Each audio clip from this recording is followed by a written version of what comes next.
Hi, it's Dia. Today I'm coloring an image from my coloring book, Gorgeous Garland. Every page in this book contains 4 separate images for a reason. Now, I'm coloring a poinsettia today. I'm going to be using a lot of different reds, and when you look at the page, it almost looks like there's no continuity, meaning there's not just one big image. Like the image that I'm coloring right now, it looks like a very thin strip of a poinsettia, and that's because each one of these thin little 2-inch strips gets cut. So you end up with 4 strips, and each strip gets taped and it becomes one of those old-fashioned chains like we used to make when we were a kid at school. Now what I'm doing here is I'm taking Polychromos pencils and I'm using, let me see which color I used here. Alizarin crimson. And I wanted to show that each poinsettia has many, many different colors. Although it looks like it's a red flower, I wanted to show how you can add variety. So that first leaf, I used the same color on both sides of this petal. I didn't push as hard on the first side, and then on the second side, I left some white veins. Does it look like that in real life? Probably not, but I thought it was kind of cool and stylized, so I left it that way. Now this second leaf, I pushed much lighter on one side and darker on the other side. It's also a darker red. And I was going to leave that highlighted area in the center, but you'll see later on that I changed my mind.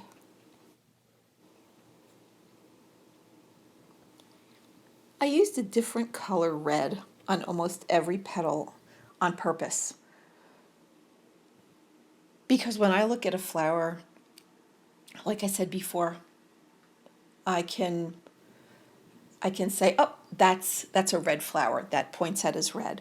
But the light hits it in a different way, or you're viewing it from a different part of the room. So each one of those petals looks different. So once again, I used a different color, and I kind of used that same technique where I left the white, but on the other side of the petal, I used, it's not quite pink, but it's definitely pinker than your typical poinsettia leaf would be. And I did it on purpose, once again, because I thought it would be so pretty.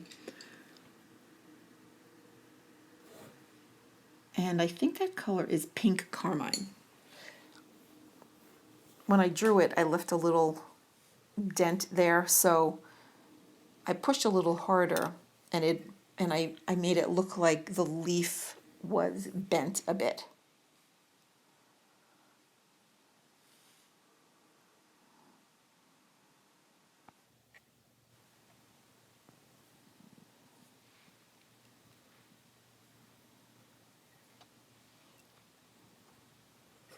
You don't have to use the reds that I chose.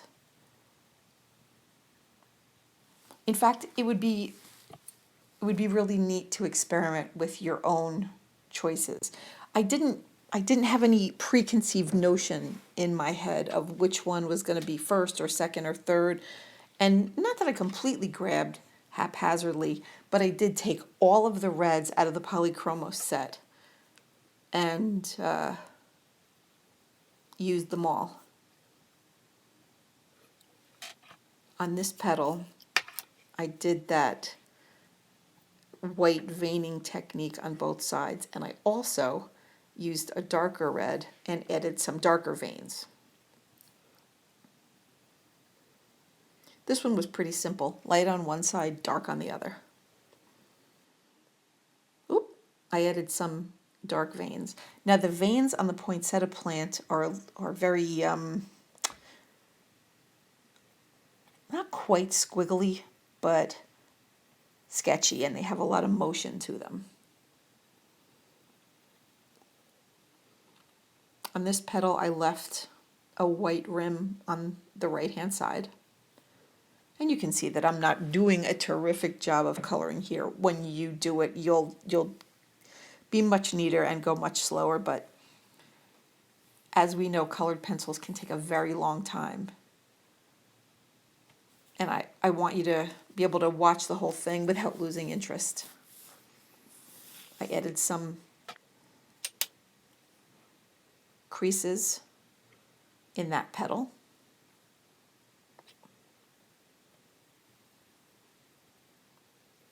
Same technique.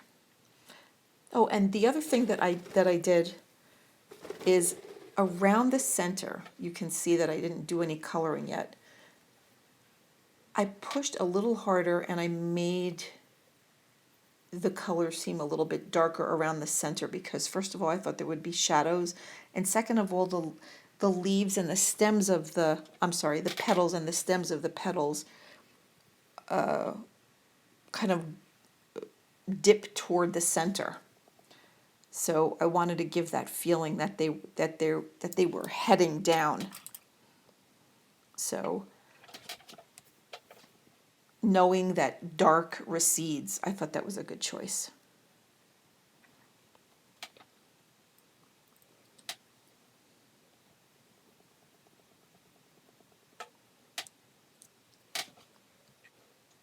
That's a little petal. Now I'm filling in the centers of those little tiny parts of the middle of the flower. Now I'm taking a Derwent wax blender, and you can see, even though I pushed very lightly, that wonderful thing happens where as soon as you start to blend, it almost looks like you wet it or you used baby oil, but didn't even have to. Just use that blender. Now I'm going to use that a couple of times, and once again, I'm not doing a perfect job, but I did want to show you what's going on. I sell these pages individually on my Etsy shop, in my Etsy shop, but lately I've had people request the fully colored pages so they don't have to color them. So after I finished coloring this whole page, I'm gonna put the colored and the uncolored in my shop, and I'm gonna do a couple more. So I hope you subscribe to me below. Hit the subscribe button, and then you'll be able to see the next ones and not miss a thing. Now I'm starting on the leaves. With this leaf, I started with cadmium yellow lemon. And once again, just quickly went over it. I probably would be a little bit neater if I were you.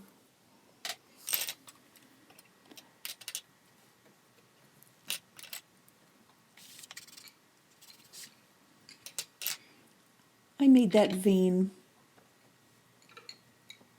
a light brownish color.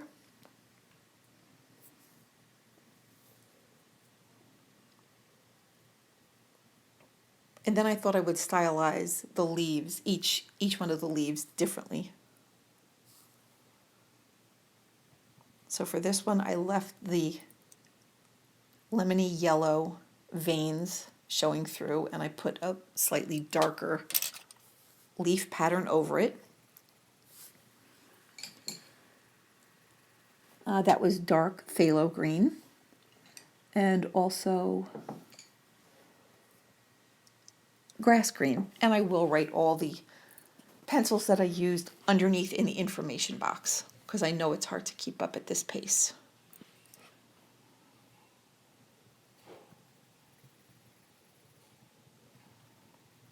Now this little leaf, I just layered. I used the cadmium yellow lemon, and then I used light green, and then over the edge, over the top, I used emerald green.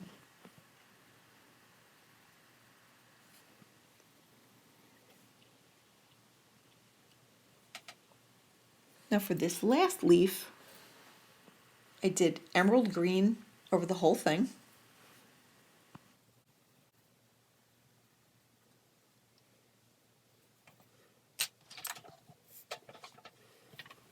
and not very neatly went over the one side of the leaf with the grass green and the phthalo.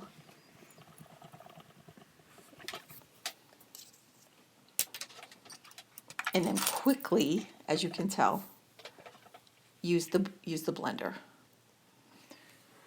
Now here, I chose dark indigo because I wanted to indicate shadows. So everywhere there was a leaf or a petal on top of another leaf or a petal, I used that dark indigo. And it looks kind of weird at first because it just looks like lines.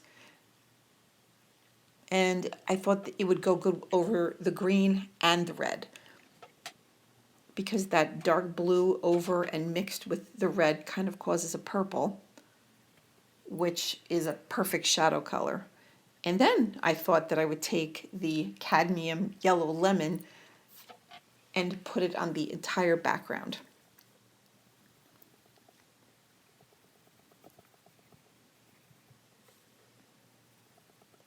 Once again, not being that neat, but the picture ends up okay. And you can see that it doesn't have to be perfect. You don't have to stay within the lines. Sometimes it's fun to just try out new techniques and new methods. I'm going back in because sometimes when you take that blender, or any blender, be it baby oil or mineral spirits, it kind of softens up the colors. Now I'm adding some lines behind some of the petals because I thought that there might be some stems that would only be indicated as a shadow. And I'm also going over some of the colors and adding dimension and depth. Again, not perfect, but showing you some what I think are fun ideas for this poinsettia.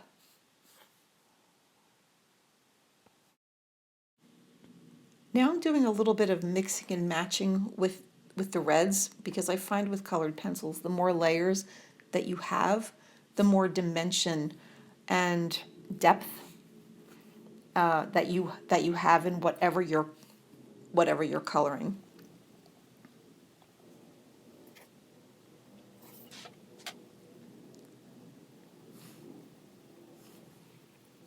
I'm taking some of the pinks and the reds and putting them on the more orange areas and vice versa. And once again, I'm going over the center areas slightly darker. Sorry, I was off the edge there a bit.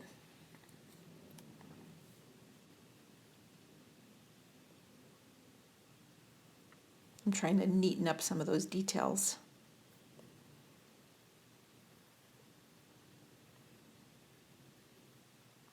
And looking at this right now, I can see that I'm going to want to go back in with that indigo because some of the shadows show too much of the color through them.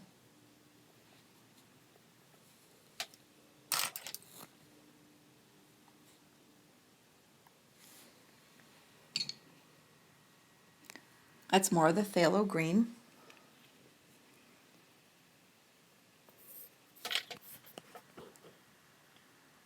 Just trying to make that leaf a little bit neater.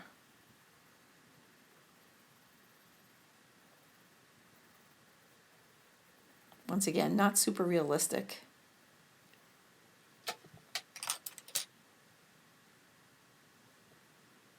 But I think it makes for a really nice object when it's finished, and you'll see what I mean when I'm done, because this is, like I said, going to get cut out and then taped together and made into a chain. So the more vibrant the colors, the better. Whoop, blending again.